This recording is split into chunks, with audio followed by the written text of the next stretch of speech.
You ready? Yes. Tell me. Give it to me. Let me have it. I know, like, as you know, this is the measure of an episode, where it is our continuing mission to explore what makes Star Trek proper Star Trek, and not just the original series. Yep. I know, like, I don't really know what else to say about this episode. I'm Jonathan. And I'm Paul.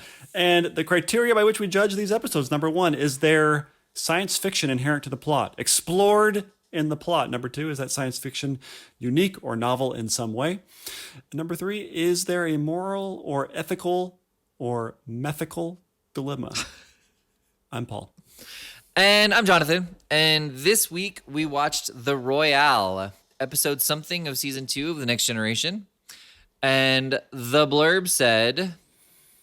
And let's see, boys and girls, if you can pick out which part is wrong in the blurb.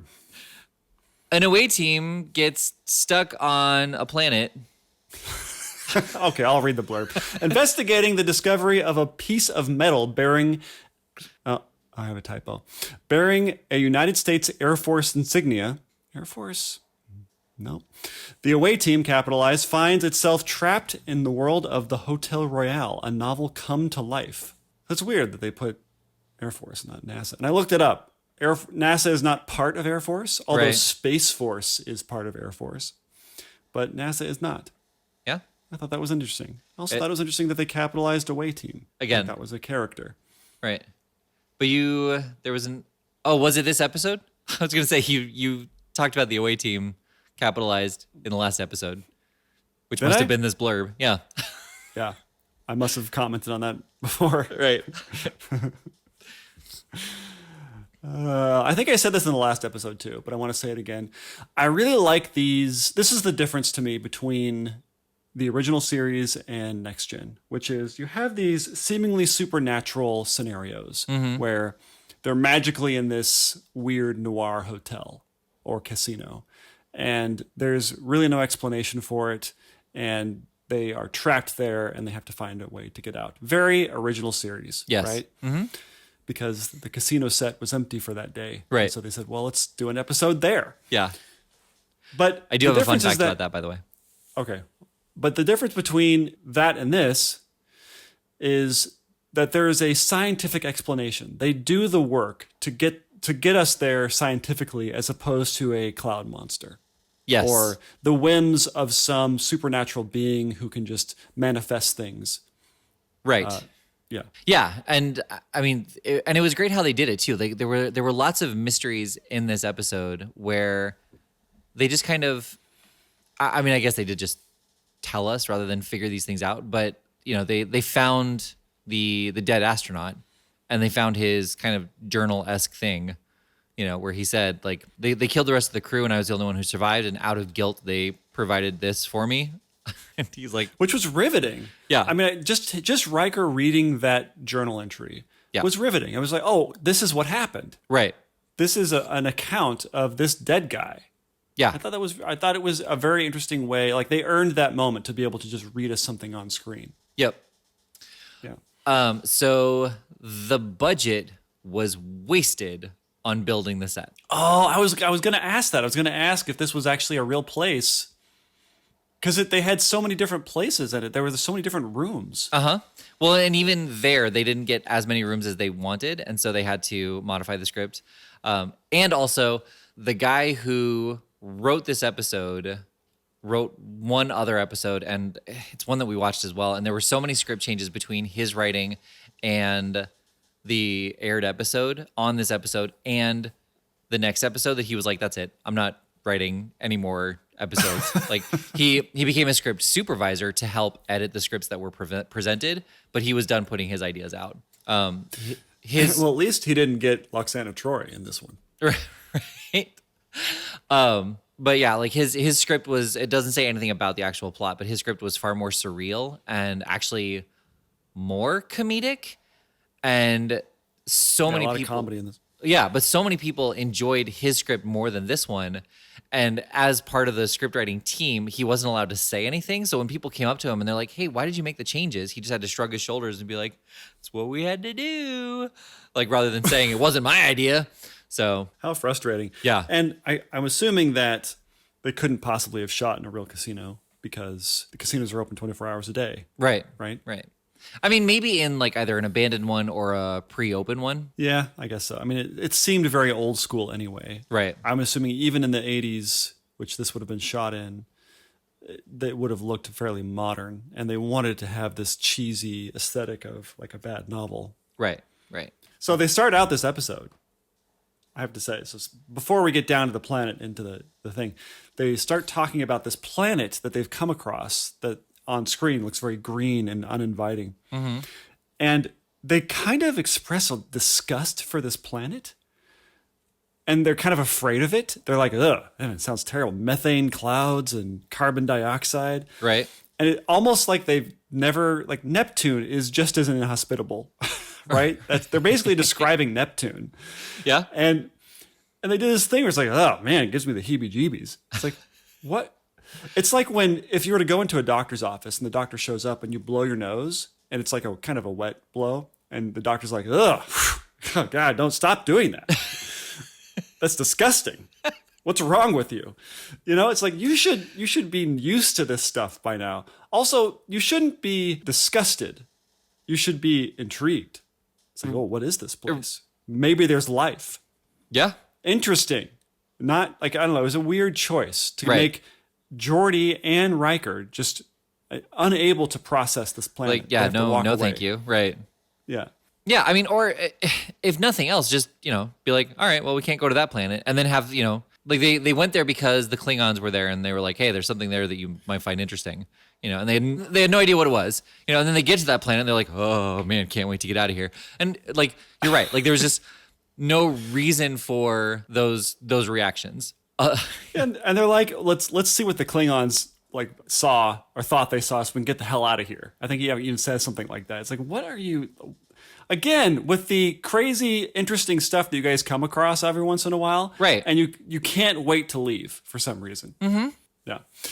But that's all that happens really at the beginning. I mean, they have this conversation. Riker and Picard have this conversation about some mathematical equation that is probably real, is my guess. It is real, and it was actually solved 5 years after this episode aired. But what's interesting is it was solved using advanced mathematics. And so to kind of make up for this conversation in Deep Space Nine, they had Dax and Bashir talking about the equation as well, and how people will sometimes play with it to try to figure out the solution based on the math at the time. So that's kind of how they work around like Picard trying to figure it out, even though it was solved, 400 years ago for him. Right. This is kind of not a new thing. This is the old thing of Picard where they're trying to make him a Mary Sue a little bit, where he's just good at everything. Right. Mm-hmm. He spends his time solving very complicated mathematical equations. It's like, we don't need him to be good at everything. Right. Yeah. Well, he doesn't like kids, you might say. It's like, yeah, okay. But everything else he's good at, that's the one character flaw we're working with here. Pisses me off. Well, yeah. I mean, if you don't like kids, then you're not distracted by kids, so you're going to be amazing at everything else. Right, that must be it. He had time to read everything else because he wasn't reading kid books. Right. And then they go down. They finally get down to the planet, and the beginning itself feels very inspired by Stephen King, where there's this door floating in a void that they go into, and it feels very like 90s Stephen King adaptations for television. Right. Like The Langoliers or that kind of stuff. Mm-hmm. Yeah. By the way, if you haven't seen The Langoliers, I think there's a new one coming out or that is already out, but there's an old one from the 90s starring Binchon Pinkett. No, Pincho Balky from... Right. Yeah. The psychic from Second Sight. Nice, deep cut. But yeah, it just felt it was like, where are we? What is going on? Very surreal and disorienting, and just like, gosh, what's going on? And of course, it deviates from there's a monster in the closet very quickly. But Yeah. it just felt that way. It felt like, because the set design and everything, it just kind of had that old school look. But I was going to ask the question about if it was a real place or a set, but you answered that Yep. already. I did. So, yeah. So good job on that. Thanks. Good A plus. A plus.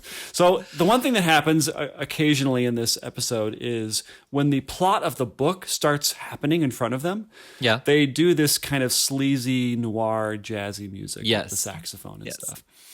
And obviously the away team cannot hear this music, but I felt like Which would have been amazing. it would have been great, and actually not even in a gag kind of way, but in a real kind of way, where if the intent of these aliens who are creating this environment because they think this is what humans like to live in, that would be part of it, right? If they're No, not using from a novel. Yeah. but see, why have the music then anyway? Like, there wouldn't be music to begin with. But if they're going to put the music in as part of the cheesy expression of this novel, they should hear it. Yeah, that's fair. It would have been good, right? Yeah. It's like, what is that? Where's the music coming from? Right. I mean, not in a way where the Naked Gun way, where there's like a band following the action around, like the saxophone following around. But I don't know. It would have kind of. I mean, I don't know how you do that without it being funny. Right. So, I mean, the way you do it is you actually have a band in the casino, and you have that type of music playing pretty much the entire time. Because I would imagine in the novel, there would be a description of the band at the casino. That's true. Yeah. That's true. I don't know. It's a detail that they thought to put in terms of the music that they could have gone the extra step. It's like, what is that weird, cheesy music? Right. I did like how well Riker's line aged outside of the casino. This is what we're here for, because he's speaking to the crew, or to the away team, obviously, but also when this episode first aired, like, here's the presentation of the mystery, and he's like, this is what we're here for, and the audience is like, yeah, it is. Let's find out what's going on. And now, 30, 40 years later, like, he's like, this is what we're here for. And we're like, yeah, it is. Like, this is when the episode starts to get really cheesy and good. So let's get in there. Yeah. But imagine, I mean, this was kind of unheard of, this type of episode in television, right? This kind of weird mystery. I mean, I know I just said it's like Stephen King, but it's not Stephen King. Right. It's something else. And so, I don't know, imagine watching this for the first time in the late 80s. It would have been so cool. Yeah. To see this type of thing. Well, yeah. And I mean, this is one of the nice things about Star Trek and sci-fi, and episodic anthology shows, is that you kind of have this open sandbox that you get to play with and just create your own stories in it, rather than, you do have to stick to the verisimilitude of everything, but you can have a planet that just has these supernatural beings that can create this, block off the storm that would annihilate you instantly and give you breathing oxygen instead. Like, it's just, right. There's, you have the ability to kind of do what you want for each planet and create these mysteries, like, it's just, it's one of the things that I enjoy about Star Trek so much. I mean, I guess that leads us to the idea of these aliens who unintentionally, apparently, killed off this astronaut's crew, and he survived somehow. It's unclear how he got to this planet. It's unclear why they didn't just bring him back to Earth. It's unclear. Like, all these intentions are unclear. And just as you said in the previous episode of Strange New Worlds, that You mean like 6 weeks ago? Right, yeah, something like that. The idea that it's very Star Trek to leave these kinds of questions unanswered. But also, it's kind of the frustrating part about Star Trek and the structure that they had, which is this unserialized, very episodic nature, that we don't ever get to know these aliens, right, and what their intentions were. Yeah. And maybe they kind of had it pinned to their writing board and never got around to it. Maybe, yeah. But same thing with schisms and those kind of things, where there are these aliens that they talk about in this very far off kind of way that we never get back to them. Right. And they kind of try and extrapolate why they would do what they were doing, but they always come to the conclusion we don't know. Right. Well, yeah, and I mean, there's conspiracy, waking moments. It comes up a lot. Where I shouldn't say a lot, but it comes up enough to be noticed that there are all of these situations, which is one of the reasons why personally I'd love to either Lower Decks because it's in that timeline, or create another live action series that's in this timeline as well, and have sequels to those episodes, where we get a little bit more about those aliens. Yeah, I think we could pretty much count on being disappointed, though, because it's not coming from the same people. I guess in an ideal situation, you could get creative people to expand on where they might have been going with something like that. But I think it's just kind of locked in time. We're never going to know. We're never going to know why, because they didn't know why. Right. We're going to have to invent something. Yeah, like having the hatch light up at the end of season 1. Don't get me started on this. I know. Not this podcast. It's too early in the morning to talk about Lost. True. So this is kind of the first time, and maybe the only time, that we've seen Troy intuit Riker's or anybody else's mood very long distance.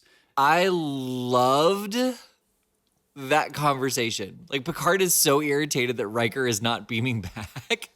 and she's like, the emotion I'm getting is amused. Like, my immediate thought would be, is he trying to prank me? Like, right. Is he like, oh, Captain's going to be so mad that I'm not beaming back? I know. Not again, number one. You're not going to get me this time. Right? Because, Riker's probably kind of pranky. Mm-hmm. He probably pranks Picard in as many ways as he possibly can. Oh, yeah. He gets at him. He knows his buttons. Exactly. You got it, yeah. JL. Oh, I thought we'd moved on. Anyway, so I have a nitpick, a little bit of a nitpick. Yeah. The door. Mm-hmm. They try and leave once they realize that they need to get out of there. They should have done a split screen on that. Yeah, thank you. It shouldn't have been where they just stay in the door and then come back in. What? Yeah, I don't understand what's going on. Yeah. They should have done some sort of thing where they were unnaturally kind of fed in, as though it's some sort of weird mirror thing happening, where they don't just follow the door around in a circle, that the second we see Riker leave, he comes back in. Right. Not like a revolution later. Right. Yeah. I would have lobbied for that effect. I know it's the late 80s, right, and probably a pain to do something like that. Not really. I mean, even if you didn't do special effects, you just have them walk up to the door, all three of them, and you have their backs to the camera, and you just have their stunt doubles go out, and you have the actors walk in. That's a good point. Like, you don't even need to do special effects for that. Yeah, you're right. That would have been a great way to solve that problem. Yeah, I know. They didn't do that. But they didn't do that, and instead it looks so hokey. It's like, oh, maybe Riker's not as smart as we thought he was. Well, and they do it twice. Yeah. And Data does it. Like, I should have been Data just standing out there. Is like, I don't think you understand how doors work. And they use Data in a couple of different ways. The Data teaches us how to play blackjack, the audience. Yep. It's revealed that he can read a book in, like Johnny Number 5 from Short Circuit. I wonder which came first. Short Circuit I don't know. First. Yeah. Listeners? It's a job for the listeners. I think Short Circuit came first. I do too. And we also see him doing his accessing thing, where somebody asks him a question. What was it for? Oh, I think it's blackjack. Yeah. I think he like accesses his database and he learns how to play blackjack. Mm-hmm. But he doesn't have the NASA guy in his database, right?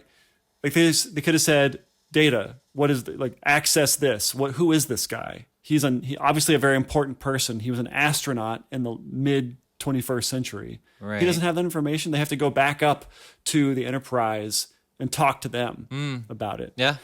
So I don't know. I felt like they were using data when it was convenient. I mean, and where they were making data ignorant when it was convenient. Oh, totally. I mean, yeah, that's just kind of what they do. That's just the way it Yep. went. Yeah. And I don't know. How do you feel about the whole accessing thing where he's sort of being a computer? How do I feel about it?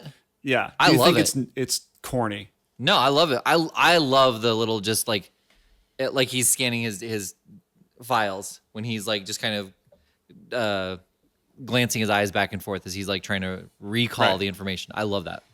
Yeah. I think Brent Spiner makes that as cool as it possibly could be. Because I think they do away with it. Right. He doesn't do that in the later seasons. Yeah. And I'm on the fence about it. I like it because it's data and he sells it, but I feel like it's kind of hokey. It's kind of Danger Will Robertson, Oh, totally. right? But I dig it. I'm here for it. Okay. All right. That's what we're here for. Yeah. You had mentioned comedy in this episode, and there is a lot of like subtle comedy in this episode. Yes. There's not jokes and gags, but of course there's the most outward expression is Data sort of becoming the Vegas guy, you know? Uh-huh. Baby needs a new pair of shoes, Yeah. and then he snaps whenever he throws a thing. Right. He's like having some fun with it, which feels like a Brent Spiner thing. Doesn't feel like it's in the script. Feels Right. like Oh, yeah. now he's putting the hat on, so he's going to play the part. But all the stuff, like the stuff with when they're reading the novel and Picard is listening in on what Riker is hearing. You know, they're kind of listening in on the novel as it happens, and he's just sort of just can't take it because it's just so bad, and Deanna has to get up and leave. There's just a lot of that kind of, I don't know what you'd call it. It's not funny. It's just like color. It's not just your buttoned up science fiction show. Right.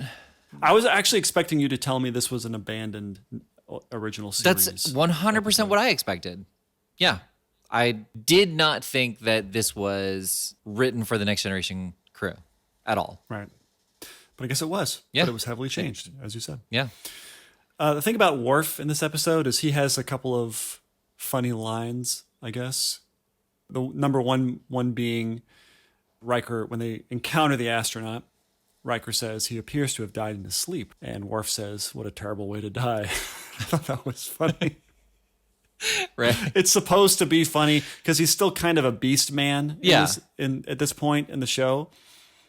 He's not growling yet, but he kind of is dumb. He's not like because there's a part where he says, none of these people are emitting life signs. And then Worf immediately says, you mean they're not alive? Right. And then Data should have said, That is what that means. yeah. Yeah. Yeah. You've successfully translated English Right. back into English. Yeah. Speaking of Second Sight, that's a line from Second Sight. How about that? Is it really? Yeah. So there's a part where I have no idea what their names are. It's very difficult to Right. say. But, his psychic helper Yeah. basically takes what Balky says and says the same thing to John Larroquette, and Larroquette says that. He says, why are you translating English into English? Right. Yeah. Good movie. Right. So good. It's a good movie. I don't care what you say. Why everybody knows it and loves it and remembers it and watches it so often. It's not even a meme. You'd think there'd be memes with him. I know. With John Lovett or just from Second Sight or Bronson Pinchot? Bronson Pinchot? Yeah. Because there's a couple of like goofy things that he does, Yeah. So I would have liked it. They're kind of there for what seems like an hour, maybe 2 hours. Yes. Total, Yeah. grand total, maybe 3 because we don't really know. There's a time cut when they're in the casino winning everything. Right. It would have been And- great if they did like the the casino winning montage where like the scenes slide across, diagonally with like all the like the dice rolling and people laughing Right. and cheering. Yeah, Ocean's 11 style. Yeah. Yeah. It would have been interesting if there were like each act break was another month that they were there. Yeah. And they were slowly trying. I mean, for some reason, that's what I always gravitate to is very long duration of time in these crises. Yeah, it kind of raises the stakes a little bit more of, how desperate are they? What, Yeah, I agree. It shouldn't be kind of what you said, just a couple hours. And that's what it was. I mean, I can understand why they did it that way. It's harder to write that in terms of discovering things. But if you're acting out a novel, it would take months Yeah. of things to happen. Like when you read most typical novels don't take place throughout the course of a day. Right. I'm sure it happens, but it doesn't happen that often. So it just adds to the darkness of it. You know, I mean, think about how dark this concept is. This guy, this astronaut was here for 38 years. Right. Just being tortured. You'd think that he would eventually hang himself or something. Yeah. I mean, they set up that he can eat, and they set up that he can, I guess, live in this very small hotel. Like, you would go crazy. Right. So that's pretty dark. It would have been interesting too if it was a little bit like Zephyr Cochrane, where he was still there. This is actually a little bit more like what happened in the original plot. He was still there and he was still alive. And one of the more I talk about this, I'm like, this is just an original series episode.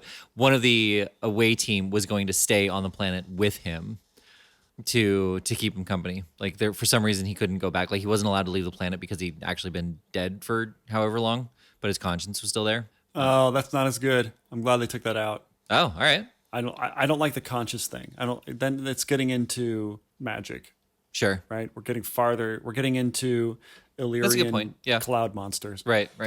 But anyway, This is better. right. It would have been kind of neat if he had been kept alive. Like artificially. Yeah, like they kept Like he was 400 years old or something like that. right. And like Zephyr Cochrane, like they just kept keeping his cells rejuvenated, so he never aged, and he was aggressively, like they weren't allowed to leave, and he explains that he's been there for 400 years, stuck in this casino. Well, what about this? What if these are crazy aliens? They don't understand, like humans are so far removed from their own experience that they don't know what to do. And so they base this environment, this, whatever you want to call it, this structure, the simulacrum on this book. And the problem is that the last third of the book is missing. Oh no. And so the reason he's there for so long is these aliens think that in order to live your life, the only way you can die is to complete this book, the narrative of this book. And since he doesn't know what happens in the end, he has to kind of go through all these different permutations of the storyline. Does he stay with the girl? Does he get with the girl? Does he shoot the girl? Does he shoot the other guy? Does he shoot the bellboy? Does he fall in love with the bellboy? He has to try all these different permutations, trying to figure out, like, and of which there would be endless. Right. Yeah. So he's just trying to go through and solve the puzzle. Well, and they wouldn't know the end either. So they're just letting him play out all these endings. Right. Yeah. Or maybe it gets damaged or something like that. Like the aliens know, but the guy doesn't. The astronaut doesn't. And the only way he can solve it is because the Enterprise has the book in their database. They have the Library of Congress in their database. Yeah. So they can tell him what happens. Yeah. I'd watch that. Yeah. But they didn't do that. They didn't do that. Okay, so how do we feel about this episode? I don't think it's a proper Star Trek just because of the moral or ethical dilemma. There's not really... I guess there is the alien moral dilemma of keeping him alive in the best way that they can. It's not really a dilemma. It's just what happens. Right. Yeah, but aside from that, it's just a mystery to solve and not something that they struggle with. Yeah, there's really not any science fiction in it, really. I mean, they don't really go into how this place works, right, and why it works and why it's there, and they don't really explore that. They kind of get in and get out. Yeah. So, a great episode. Yeah, I really like this episode. Still a super fun episode. Yeah, definitely enjoy it. But yeah, not proper Star Trek. Not proper Star Trek. Yeah. Yeah. All right. Oh, that's disappointing. For me, no. Like, I love that we love Next Generation, and I love that this is an episode that we enjoyed, and I love that we're saying, like, it's not a proper Star Trek, just because that's not what we're doing. We're not saying we didn't like it. Well, we're slaves to our criteria. Yeah. Yeah. We didn't write these rules. No, we're just following them blindly. Yep. Okay. So not genuine Star Trek. Very good. Should we see what we're watching next? Yes. Star Trek Deep Space Nine, Season 2, Episode 10, Sanctuary. Oh. Kara, also known as Kira, is torn when a displaced alien race arrives on Deep Space Nine and claims Bajor as its people's legendary homeland. Where did you pull that from? That is Amazon. Okay. I'm going to go to Netflix and see what their blurb says. Okay, so there says, when a ramshackle alien vessel is detected making its way through the wormhole, the ship's 4 passengers are transported to Deep Space Nine. Obviously, the cold open. Right. That's it. You're so right. I love it when you're right. Because you had this revelation about all the Netflix blurbs 10 years ago. Yeah. When you were going through it again. Yeah. And it's been true ever since. Right, right. Yeah. Makes me want to go and get like all these famous movies and television shows and take the first 5 minutes and write a blurb about the whole movie based on the first 5 minutes. Right. Well, and hopefully this is not just going to be a Deep Space Nine episode where it's people in a room talking, but maybe some interesting intrigue will happen. Right. Yeah. Maybe. I mean, dealing with 4 people coming on from a ship through the wormhole, I would imagine there's going to be lots of conversations about where they came from and who's after them, and on-screen dialogue about how they're protected because it's sanctuary. And maybe some baseball or some darts. If we're lucky. Yeah. Yeah. And Garrick making a few spy innuendos. Right. Whispering. Yeah. Okay. Well, I've been Jonathan. And I've been Paul. And this has been The Measure of an Episode. But you already knew that. I've got to find out if people are enjoying that.